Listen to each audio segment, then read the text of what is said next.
বাংলাদেশকে ভেতরের থেকে ক্ষতি খুঁয়ে দিয়ে যাচ্ছে যারা, ভেতরের থেকে ভবিষ্যৎ নষ্ট করছে যারা, সে হচ্ছে শিক্ষা ব্যবস্থার সঙ্গে যারা জড়িত।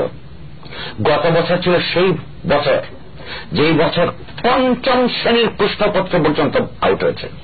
ট্রু, একটা দেশের বিশেষ পরীক্ষার প্রশ্নপত্র আউট হয়, আইএ পরীক্ষা, বিএ পরীক্ষা, প্রবেশিকা পরীক্ষা যখন আউট হতে থাকে, অথচ আরেক দিক থেকে আত্মতৃপ্তি, আত্মপ্রসাদের একটা প্রচারণা চালানো হয়, 97% 98 পাস করেছে, সেই জাতি ভেতরের থেকে দুর্বল হয়ে পড়ে।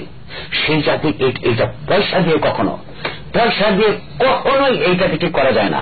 আমি জানি না বাংলাদেশ যে আন্তর্জাতিক পুঁজিতান্ত্রিক ব্যবস্থার মধ্যে, আন্তর্জাতিক রাষ্ট্র ব্যবস্থার মধ্যে এখন তাকে কাজ করতে হচ্ছে, সেখানে এই দেশের ছেলে মেয়েদেরকে সারা পৃথিবীর, এশিয়া, ইউরোপের, আমেরিকার সমস্ত মেধাবী ছাত্রছাত্রীদের সঙ্গে আন্তর্জাতিক পর্যায়ে প্রতিযোগিতা করে তাদেরকে সামনে এগোতে হয়। যে শিক্ষা ব্যবস্থা বছরের পর বছর প্রশ্নপত্র আউট করে, যে শিক্ষা ব্যবস্থার মান প্রতিদিন নিচে নামতে থাকে বলে প্রায় সমস্ত একাডেমিকরা বলেন, সেটা হচ্ছে বাংলাদেশের ভবিষ্যৎকে নষ্ট করে দেওয়ার জন্য সবচেয়ে বোধকর কাজ, যেটা গত 6 বছর ধরে চলেছে। 2014 সাল ছিল তার চ্যাম্পিয়ন, যেটা পঞ্চম শ্রেণীর প্রশ্ন পর্যন্ত না করেছে, এটা উৎকৃষ্ট